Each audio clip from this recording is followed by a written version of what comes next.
അമാരില്ലിഡേസിയെ സസ്യകുടുംബത്തിൽപ്പെടുന്ന നിലപ്പനയുടെ ശാസ്ത്രനാമം കുർക്കുലിഗോ ഓർക്കിയോയിഡസ് എന്നാണ്. സംസ്കൃതത്തിൽ മുസ്ലി എന്നും ഇംഗ്ലീഷിൽ ബ്ലാക്ക് മുസ്ലി എന്നും ഹിന്ദിയിൽ കാലി മുസ്ലി എന്നും അറിയപ്പെടുന്നു. വളരെയധികം ഔഷധ പ്രാധാന്യമുള്ള നിലപ്പന വംശനാശം നേരിട്ടുകൊണ്ടിരിക്കുന്ന ഒരു ചെടിയാണ്. ഇതിന്റെ മൂലകാണ്ഡമാണ് ഔഷധയോഗ്യമായ ഭാഗം. ദശപുഷ്പങ്ങളിൽ ഒന്നായ നിലപ്പന ഒരു വാജീകരണ ഔഷധമാണ്. പനയോട് സാദൃശ്യമുള്ള ഇത് നിലത്തോട് ചേർന്ന് വളരുന്ന ചെറുസസ്യമാണ്. ഇലകളുടെ കക്ഷങ്ങളിൽ മഞ്ഞ നിറമുള്ള പൂക്കൾ ഉണ്ടാകുന്നു.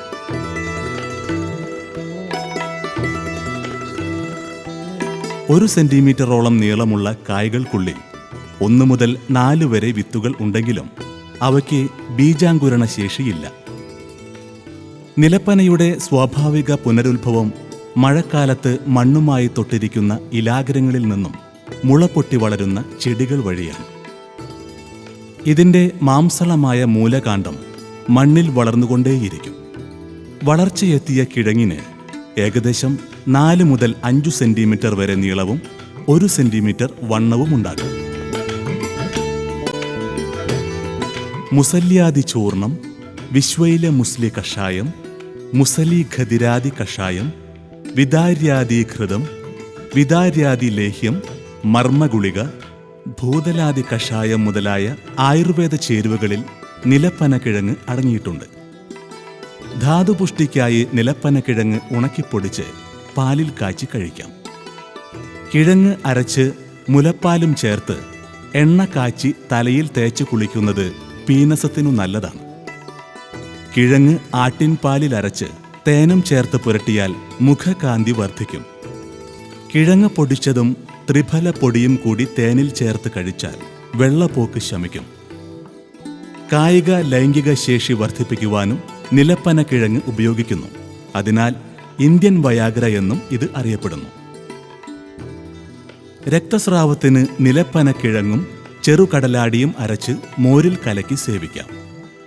കേൾവിക്കുറവിന് നിലപ്പന കിഴങ്ങും കാർക്കോലരിയും സമം പൊടിച്ച് തേനോ നെയ്യോ ചേർത്ത് 1 മാസക്കാലം തുടർച്ചയായി ഉപയോഗിക്കുന്നത് ഫലപ്രദമാണ്.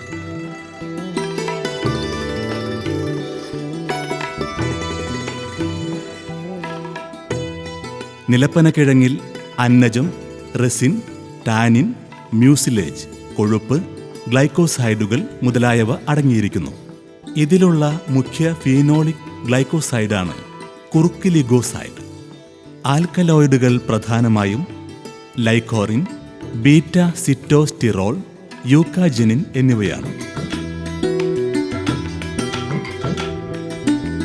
സമുദ്രനിരപ്പിൽ നിന്ന് 230 മീറ്റർ ഉയരം വരെ ഇന്ത്യയിൽ മിക്ക സംസ്ഥാനങ്ങളിലും കണ്ടുവരുന്ന സസ്യമാണ് നിലപ്പന.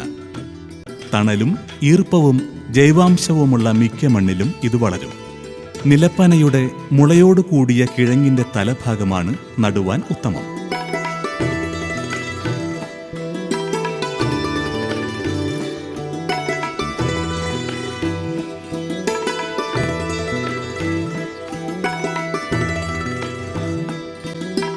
ഏക്കർ ഒന്നിന് ഏകദേശം 300 കിലോഗ്രാം നടീൽ വസ്തു വേണം. വളരെ സാവധാനം വളരുന്നതും മത്സര സ്വഭാവം ഇല്ലാത്തതുമായ ഒരു ചെടിയാണ് നിലപ്പന. അതുകൊണ്ട് ഇതിൻ്റെ കൃഷിക്ക് ഏറെ ശ്രദ്ധ ആവശ്യമാണ്. കാലവർഷാരംഭത്തോടെ നിലം നന്നായി ഉഴുതൊരുക്കി ഏക്കർ ഒന്നിന് 4 ടൺ ജൈവവളം എന്ന കണക്കിൽ ചേർത്ത് 15 സെന്റിമീറ്റർ പൊക്കവും 1 മീറ്റർ വീതിയുമുള്ള വാരങ്ങളെടുക്കുന്നു.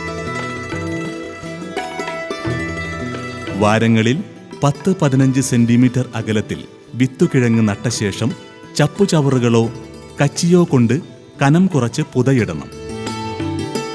കൂടെ കൂടെ കളകൾ നീക്കം ചെയ്യണം.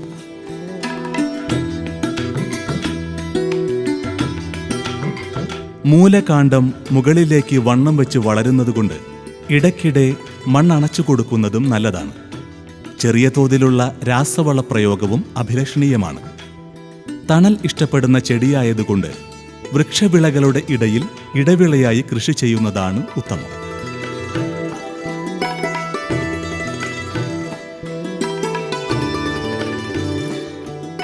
മഴക്കാലത്തെ ചീയൽ രോഗം 1% വീര്യമുള്ള ബോഡോ മിശ്രിതം തെളിച്ച് നിയന്ത്രിക്കാം. ഇതിന്റെ കിഴങ്ങ് എലികൾ തിന്നു നശിപ്പിക്കുവാൻ സാധ്യതയുള്ളതുകൊണ്ട് എലി നിയന്ത്രണത്തിനുള്ള മുൻകരുതലുകൾ എടുത്തിരിക്കണം. അതിരുകളിലും ഇടയിലും ചെത്തിക്കൊടുവേലി കൃഷി ചെയ്യുന്നത് എലിശല്യം കുറയ്ക്കും.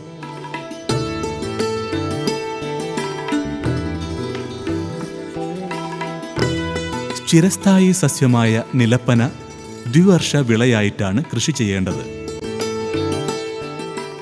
ആദ്യ വർഷം പറിച്ചെടുത്താൽ 1000 മുതൽ 1500 കിലോഗ്രാം വിളവ് ലഭിക്കും.